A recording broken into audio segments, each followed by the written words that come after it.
Replay, ça s'est passé sur Radio Antasia. Radio Antasia.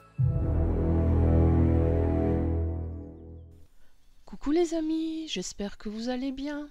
On se retrouve en ce dimanche matin pour parler d'un personnage historique ésotérique. Et comme nous sommes au mois de décembre, vous allez me dire, ce sera quelqu'un du signe du Sagittaire? Non. Et pourquoi? Parce que je n'ai pas trouvé de personnage historique ésotérique du signe du Sagittaire. Alors, une fois de plus, j'ai choisi de manière arbitraire quelqu'un que je trouvais important de parler. Et ce matin, ce sera à nouveau quelqu'un du signe du Cancer. Alors, comme je vous l'avais dit en septembre, le Cancer est le premier signe de l'été. Sa période s'étend du 22 juin au 22 juillet. Le Cancer est un signe d'eau qui est gouverné par la Lune, ce qui fait que ce sont des êtres sensibles et intuitifs, qui évitent les conflits par tous les moyens. Les Cancers sont aussi des personnes qui sont très familles.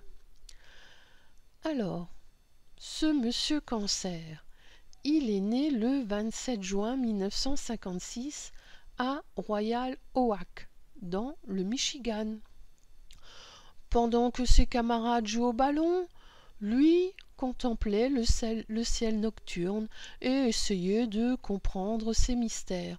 On voit bien là l'influence du Cancer gouverné par la Lune qui le rend rêveur, sensible, mais pas n'importe quel rêveur, un rêveur actif qui se pose des questions et son intuition va lui donner quelques pistes de réponse.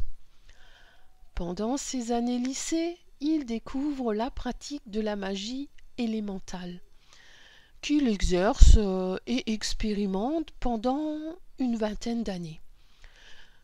Il part étudier à l'université de San Diego, en Californie.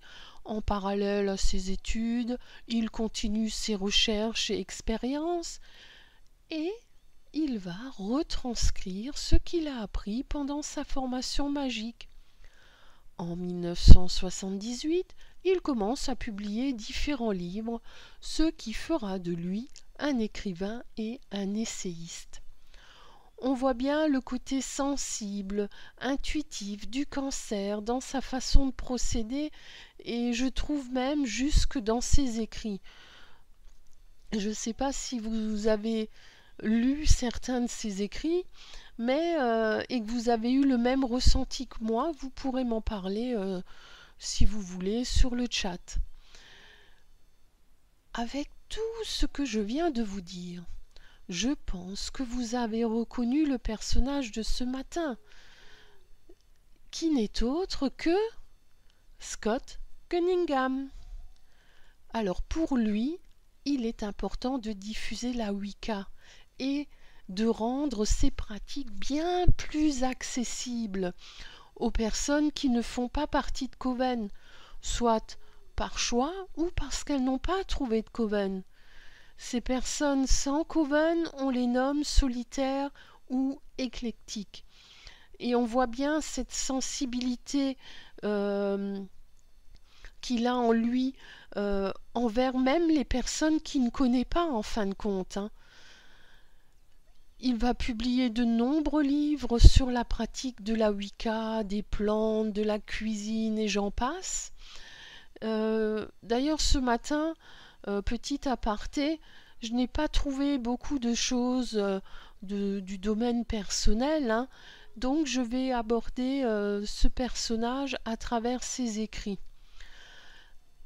Alors revenons à ce que j'étais en train de vous dire. L'éditeur Danae réédite beaucoup de ses livres en ce moment, mais il n'est pas le seul, nous allons voir ça. Et le premier livre dont je vais vous parler est L'initiation à la magie naturelle, donc aux éditions Danae. Alors c'est un livre que je possède, il est vraiment intéressant et il pose vraiment bien les bases de la magie naturelle si jamais cette branche de la magie vous intéresse. Il est il est vraiment bien pour débuter. Ensuite, le livre que je vais vous parler s'appelle Terre, air, feu et eau, technique de magie naturelle. Alors, il est déjà plus poussé que le premier, et avec ces deux livres, je trouve qu'on voit bien le lien qu'il a avec la magie de la nature, qui fait écho à ses préoccupations d'enfant, et les réponses qu'il a trouvées suite à ses recherches dans le domaine, et aussi, et j'en doute pas un instant, euh, avec son intuition et en fait tout ce qui a fait ce qu'il est, ben je pense qu'on peut le retrouver dans ces deux écrits. Tout naturellement, après c'est la rédaction de ces deux livres, il a fait un livre plus poussé sur les plantes qui est également très intéressant. Euh, il recense plus de 400 plantes. Ce livre s'appelle Encyclopédie des plantes magiques. Alors celui-ci par contre, il est aux éditions Trajectoire. Si vous êtes vraiment euh, passionné de nature et de plantes, il fait partie des indispensables, hein, ce livre. Ensuite, bien évidemment, il y a la Wicca. Alors la Wicca, c'est un livre qui s'est vendu à plus de 600 000 exemplaires.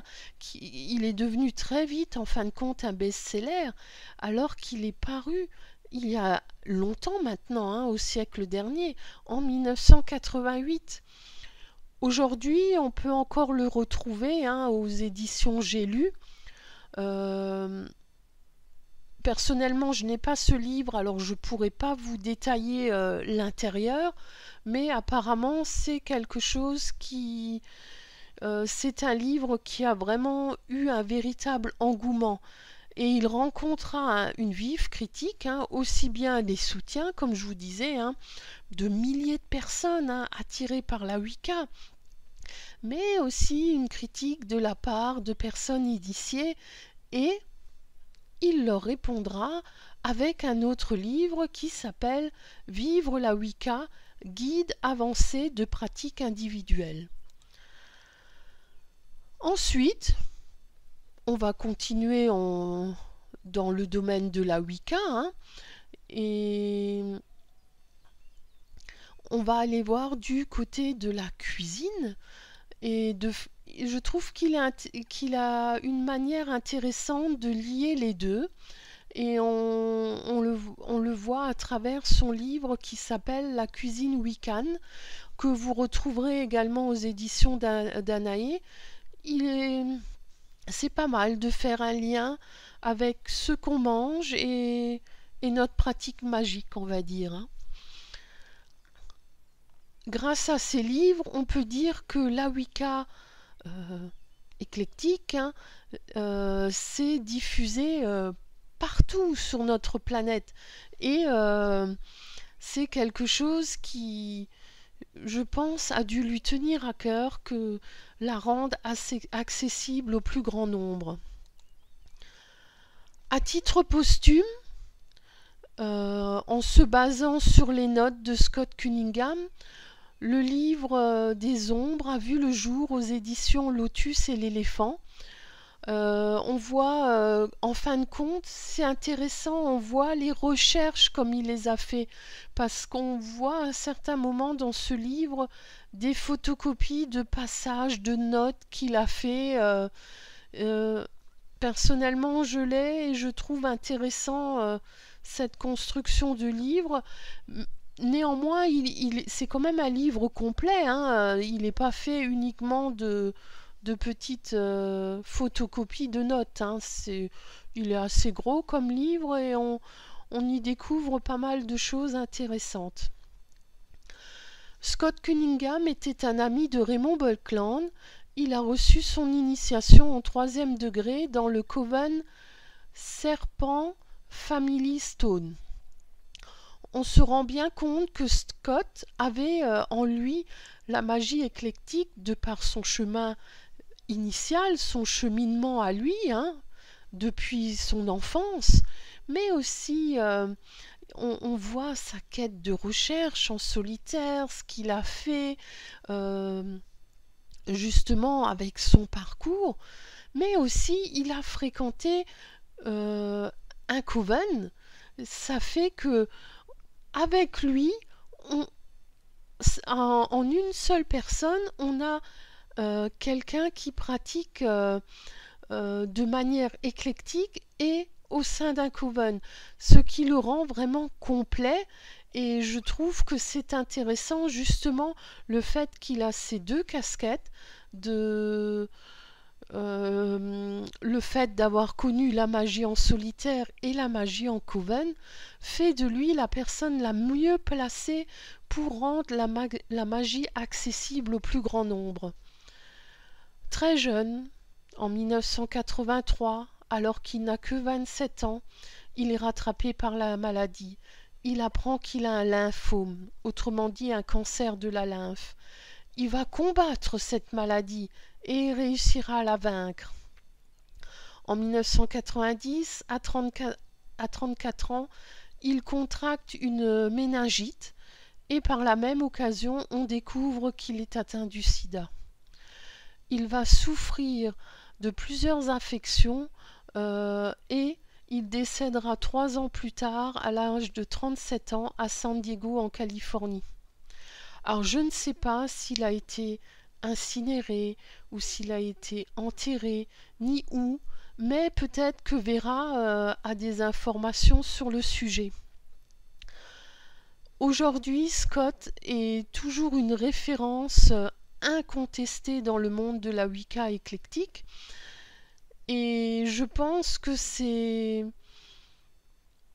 son côté cancer n'y est pas pour rien. Le fait d'être on va dire quelqu'un avec une si grande intuition, une si grande sensibilité, a su par ses mots toucher le plus grand nombre en rendant cette pratique vraiment accessible à tous, quoi. Enfin tous ceux qui le souhaitent, quoi, hein. Et 31 ans après sa mort, ses livres sont régulièrement réédités pour le plus grand bonheur de ses lecteurs, mais aussi des nouvelles générations qui ne l'ont pas connu. Alors, si vous voulez, je pourrais vous donner les références des livres que j'ai cités dans cet audio, mais je pense que tout le monde les connaît. Les infos que je vous ai données dans cet audio, je les ai trouvées soit dans ces livres, soit sur Wikipédia, hein. Je vous souhaite une agréable journée, de belles célébrations de Yule, et je vous dis à l'année prochaine, avec un autre personnage historique ésotérique. Et en attendant, profitez de ces célébrations de Yule et prenez bien soin de vous. Replay, ça s'est passé sur Radio Antasia. Radio Antasia.